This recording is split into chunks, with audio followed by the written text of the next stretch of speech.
Hello, families of Fort Washington. It's me, Melvin Yates, your neighborhood real estate broker with EXIT Flagship Realty. Today, during this Fort Washington real estate market memo, I'll be sharing with you the 5 things you need to know about the real estate market in Fort Washington, Maryland. Plus, I'll give you some national data that's helping drive our local market.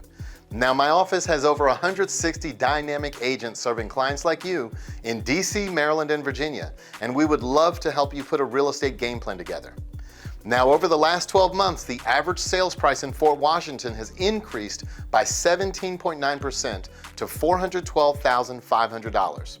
During the month of October, the average list price to sold price ratio was roughly 101.1%. This means that sellers received about 1.1% above their asking price, which is slightly less than they were getting last quarter at 1.7% above their asking price. Now, the average days on market for a home sold in Fort Washington during October was 16 days. Keep in mind that this is only for homes that ultimately sold. Now, during the month of October, we had 74 new homes come to market in Fort Washington. That means that 74 home sellers listed their home for sale, but we still have only 3 weeks of inventory in Fort Washington, which means that we can't actually keep up with the demand. So sellers, this is a great time to consider taking advantage. Now, as far as home sellers who accepted an offer in the month of October, otherwise known as pending, there were 72 homes that went pending in October. That represents 96% of the 75 homes that were even listed for sale that month. Let's just say that demand is pretty high.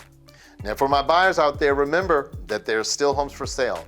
There's always carryover inventory, and 100% of the homes will never sell. So there's still plenty of opportunity for you.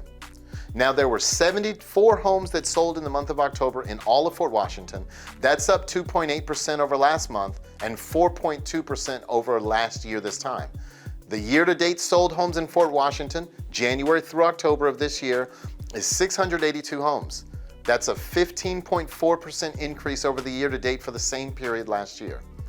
More homes are selling, but it's still not enough to keep up with the buyers who want to buy in Fort Washington. So as we're seeing all this increase in sales and appreciation, let's take a quick peek at the 2022 housing projection from a national level. Now, I think we really have to start with a conversation on mortgage rates. So let's dive right in and look at this quote from Doug Duncan at Fannie Mae. It says, "Right now, we forecast mortgage rates to average 3.3% in 2022.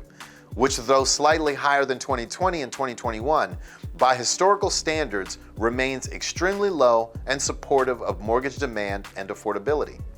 So what does that mean? Well, just like most of the other experts are projecting, we're seeing a projection for increasing mortgage rates.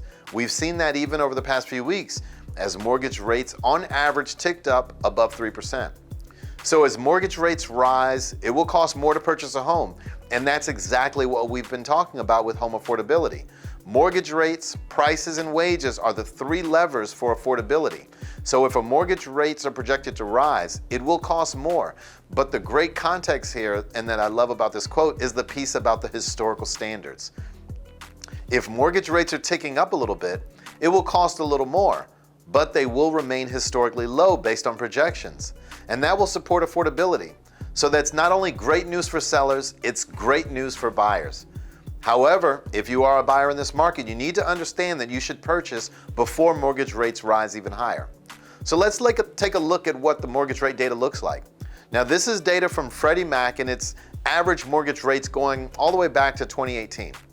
Now, what you can see here is that the mortgage rates were roughly, just under 5% in 2018, and they've dropped pretty significantly since then. Now, we hit the all-time low at the end of last year, early this year, and then they started to tick up again. So what people want to know is, where are they headed? Similarly, as we saw in the quote before, you can see Freddie Mac is saying mortgage rates are projected to rise as well, roughly 3.6% by this time next year. And as we average out all of the projections that we're looking at, from the major players, we see roughly 3.5% mortgage rates next year, again, by this time next year. So as mortgage rates gets higher, it becomes more expensive to purchase a home, and that's what we want to help homeowners understand. If they're thinking of waiting a year or 2 years, maybe 3, if they're ready to buy now, buying before mortgage rates rise is mission critical to that affordability lens. Now, what we also know is that mortgage rates aren't the only thing that are going to rise in the coming year. home prices are forecasted to appreciate as well.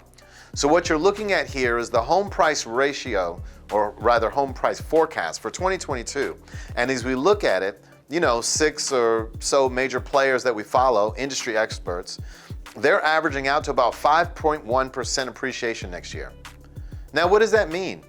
Well, we've seen and we've talked about over the past year, home prices have appreciated at record-breaking levels, 18, 19, almost 20% appreciation in some parts of the country.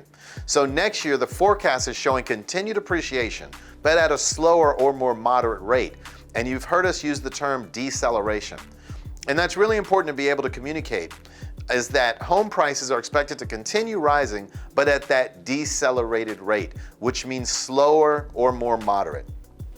So definitely not projecting a decline in prices, but a slower rate of appreciation. So what does that mean?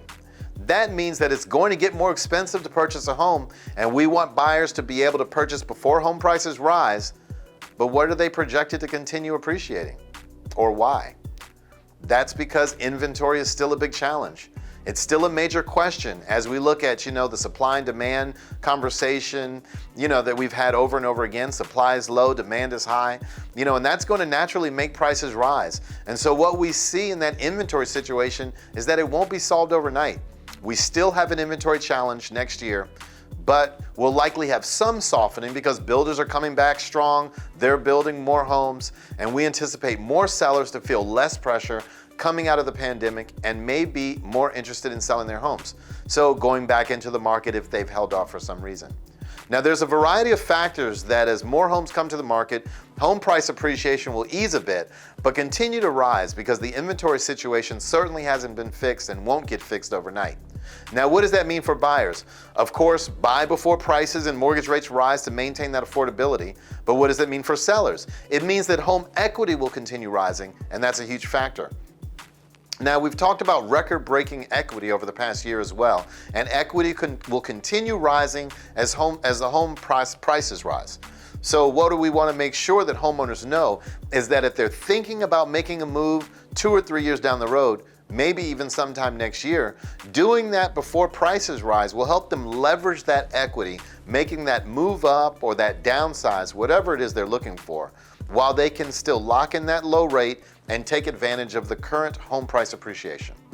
So equity can really drive that for homeowners. I think as we go into next year with prices rising, interest rates rising, it's going to cost more. We need to start talking about the non-financial benefits of homeownership.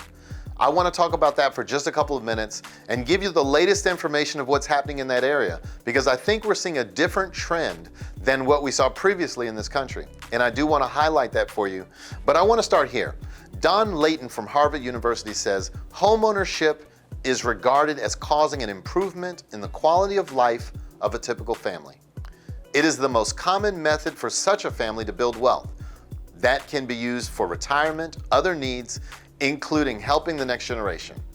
It goes on to say, such wealth creation therefore provides a major social as well as economic benefit. Now, we've been talking a lot over the last year about the economic benefits with rising prices, equity rising across the country.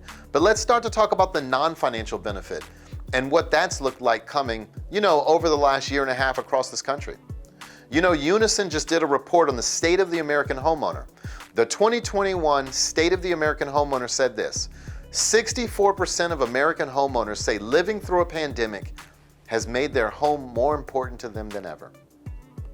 Now, no doubt all of us could probably say on some level that that's been true. It's been true for me as well. I've worked at home at times. I've had to teach my kids at times from home. Worked at home. I've had them work at home. I've had to entertain myself. The list goes on and on. But it becomes more important. 83% of homeowners say their home has kept them safe during the pandemic. No doubt homes have taken on a new meaning for folks. 91% of homeowners say they feel secure or stable or successful owning a home. Now, home sellers, you have an incredible market with prices that have never been higher and motivated, serious buyers out there. However, there's one thing to consider. People are starting to realize that they can choose from more options now than ever before, and that's just normalizing of the market, which sounds good to me. So if you're a home seller, you may be thinking, it's time to be a buyer yourself and take advantage of the opportunity to move up, move down, or maybe move away. Home buyers will continue to see more options, and with more options comes more opportunity. Interest rates are at historically low levels, and history would tell us that at this time next year, real estate will not only be more expensive, but so will mortgage rates. So if you've been thinking about buying or selling real estate, we would love to sit down with you and create a real estate game plan to navigate the challenges and opportunities that we're finding in today's real estate climate. You can schedule a confidential meeting with my team or myself using the link. You can also text or call me directly or send me an email to melvin@exitflagship.com. I'll see you again soon.